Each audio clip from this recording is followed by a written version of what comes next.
coopération sur des partenaires stratégiques et des instruments de financement innovants. Il s'agit notamment de la mise en œuvre du programme de conversion de la dette avec l'Allemagne et l'Italie pour un montant de plus de 900 millions de dollars et de la signature d'un accord inédit avec la Chine. Cela a permis de réorienter les obligations de paiement vers des secteurs prioritaires, notamment la santé, l'éducation et l'action climatique, alignant ainsi le financement extérieur sur les objectifs de développement nationaux. Madame Al-Mashhad a également souligné les efforts du pays pour échanger les dettes contre les investissements grâce à l'accord historique avec les Émirats arabes unis, catalysant les efforts pour attirer les investissements étrangers.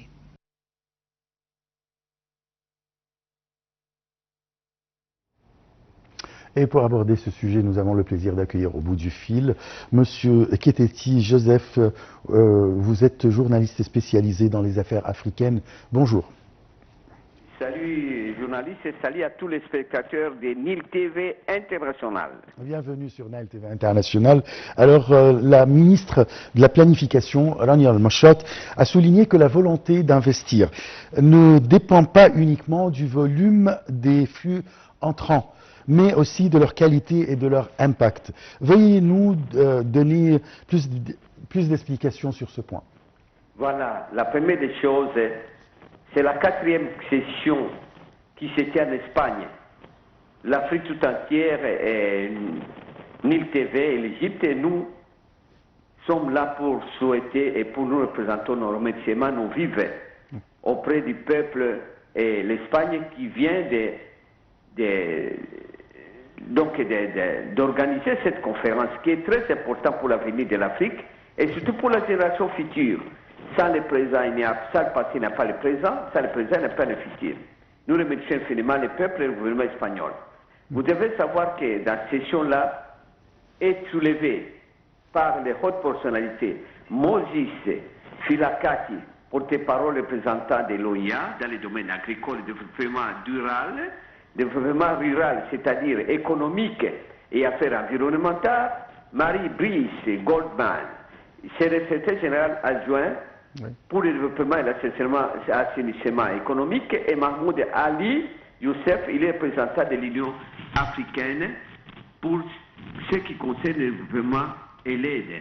Donc, l'Égypte a présenté un plan stratégique pour l'horizon jusqu'à 2030, donc les 5 ans à venir. Il a dit ceci. Ce qu'il a dit, le ministre de l'investissement de l'Égypte, il a dit que cette conférence va permettre à l'Afrique de développer et de passer au défi de tout ce qui était en train de faire souffrir l'économie et l'entrée des investissements étrangers dans notre continent. Donc l'Égypte a présenté une mise en stratégie commune qui sera là pour attirer les investissements étrangers au continent africain. Donc il s'agit du développement durable dans des infrastructures dans le domaine socio-économique, industriel, agricole, les transactions, l'aménagement, tout ce qui concerne entretien et réhabilitation des transports à tout niveau, ferroviaire, fluvial, autoroute et tout ce qui concerne les déplacements des marchandises, donc le développement des routes pour permettre les échanges vite des matériaux et des marchandises entre les pays africains. Et puis la création de nouveaux emplois et lutter contre le chômage. Donc, pour finir, Dr Rania, ce que vous venez de dire, il a souligné que l'amélioration des méthodes au futur sera mise au point d'une stratégie qui va permettre aux pays des Africains de surmonter cet défi et assurer l'échange de coopération future étroite dans tous les domaines qui concernent l'Afrique, dans une base équilibrée, justice pour les bonheurs, pour accompagner les bonheurs et le développement futur du peuple africain et notre continent et celle du Moyen-Orient. Donc, vous voyez qu'il s'agit de ça que quand nous avons cet investissement au niveau africain, ça va nous permettre de développer plusieurs choses. créer du travail. Donc vous verrez que la société, comme Pfizer allemand, il ouvre ses portes pour la production de médicaments avec la coopération de l'Égypte. Ça fait une bonne partie. Vous verrez, il y a plusieurs pays qui viennent en Égypte pour investir. C'est là, c'est une chose qui développe l'économie, comme la Chine qui vient pour développement économique avec l'Égypte. Ce que nous disons, l'investissement étranger va nous permettre de développer aussi tout ce que nous avons comme nos richesses africaines, ce qui nous appartient à l'Afrique. C'est très, très vraiment important pour nous les Africains et pour la génération future. Monsieur Ketesi, qu'est-ce que l'Afrique a besoin en priorité en matière d'investissement? Est-ce que vous trouvez que ce sont les infrastructures ou bien les moyens de faire face au changement climatique ou bien à l'industrie? Que pensez-vous? En tout cas, nous savons tous, la paix est un élément sine qua non. Nos pays africains, nous sommes là, on a partout, partout en Afrique, nous avons des guerres civiles. Ouais. Ce qui ne permet pas vraiment aux investisseurs de venir investir. Parce qu'un investisseur ne peut pas aller investir là où il y a la guerre. L'Afrique doit suivre l'exemple de l'Égypte. L'Égypte est là. Il contribue pour le retour à la paix dans notre continent. Oui. Que ce soit au Congo-Kinshasa, il envoie des militaires pour le maintien de la paix au Congo. Que ce soit au Soudan, partout, à tout moment, il invite les protagonistes à la paix. C'est ce qui est très important. La deuxième chose, vous verrez que nous ne pouvons pas développer quoi que ce soit si nous sommes en guerre. Si nous avons parti dans la guerre en Afrique, vous voyez que jusque-là, nous avons depuis sa date, depuis les années 80, l'autoroute Ker-Gaborone qui n'a jamais été finie et n'a jamais été servie. À cause de quoi? Des guerres dans la Corne d'Afrique. Raison pour laquelle l'Égypte et le président Sisi lui-même est allé pour aller rendre visite dans les Cornes d'Afrique. Vous voyez? Lui-même, il est allé voir les peuples de la Corne d'Afrique, au Djibouti, que ce soit au Djibouti, pour aller leur dire que nous devons avoir la paix en Afrique. Vous voyez? Oui. C'est tout à fait important la paix. Nous savons que tout développement réel est confronté par les fardeaux des dettes. Alors, quelle est l'importance de promouvoir une prise en charge globale et inclusive de la dette souveraine et comment est-ce que cela peut servir au développement durable dans le continent africain? Il s'agit pur et simple d'une bonne coopération. Vous voyez que l'Égypte organise toujours des colloques pour la formation des élites africaines. Les Africains, nous devons avoir une stratégie commune, non? Nous devons nous entraider pour développer nos économies et pour exploiter d'une manière convenable nos ressources que nous avons dans l'Afrique. Si nous ne faisons pas ça, nous retombons. C'est pourquoi vous avez vu les pays africains et l'Égypte en premier, nous avons signé à Ouagadougou le pacte des échanges communs.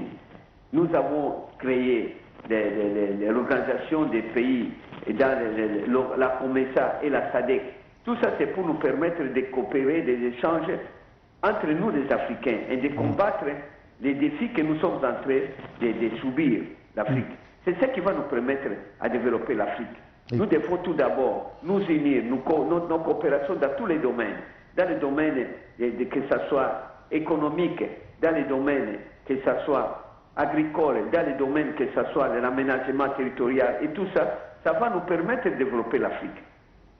C'est la raison pour laquelle moi je tiens toujours à souligner que l'Égypte a joué son rôle depuis les années 60 pour que l'Afrique puisse se développer. L'Égypte organise des colloques, elle organise donc les Africains viennent, que ce soit les agronomes, que ce soit des journalistes, que ce soit des médecins africains viennent pour suivre des colloques en Égypte pour la formation et pour voilà ceci, c'est ce qui est plus important pour l'Afrique. En plus de ça, nous avons plus besoin de la paix dans toute l'Afrique. Oui. Bien évidemment, l'Afrique a besoin d'investissements étrangers pour se développer de plus en plus. Là, vous avez mentionné, par exemple, les partenariats avec un grand pays comme la Chine. Est-ce que vous trouvez que la coopération sud-sud est mieux pour l'Afrique que la coopération nord-nord, oui, sud-nord, je veux dire? Notre coopération entre nous, par exemple, va nous rendre forts. L'Égypte a toujours dit ça comme ça date. Oui. Ils ont dit, je vais avoir à côté de moi un ami, un compérant stratégique qui est plus fort. Vous voyez? C'est ce qui est très important. Entre nous les Africains d'abord, nous devons coopérer. Nous avons notre pourquoi on a créé l'OIA. L'OIA, l'Union africaine existe pourquoi? Pour que nous puissions quand même traiter nos affaires dans le cadre africain. Ça va nous permettre, parce que l'Afrique est l'avenir du monde entier. Avec ce que nous avons comme richesse en Afrique, le monde ne peut pas nous laisser tranquilles. Les Occidentaux ne peuvent pas nous laisser tranquilles. C'est pourquoi nous subissons beaucoup de guerres civiles en Afrique. Mais nous, les peuples africains ont besoin d'un développement et d'une formation et d'une orientation pour qu'on puisse quand même traverser ces étapes et combattre ces défis. C'est ce qui est très important. Oui. L'un des plus grands défis face au continent africain, on parle du changement climatique, de la désertification. Alors comment peut-on coopérer pour faire face à ces phénomènes? Voilà, jusque-là, moi, je n'ai rien à dire parce que l'Europe a mis un montant pour aider l'Afrique. Oui. Les changements climatiques, ce n'est pas l'Afrique qui a provoqué. Les changements climatiques, laisse-moi vous le dire, la génération ne sait pas, est provoqué par des essais nucléaires que l'Europe faisait, les États-Unis et les pays européens. Nous avons vécu, heureusement, moi je suis encore vivant, il y a maintenant 50 ans, des conséquences des explosions nucléaires ont commencé à se faire sentir dans le monde. Les jeunes actuels ne savent pas d'où viennent tous ces problèmes.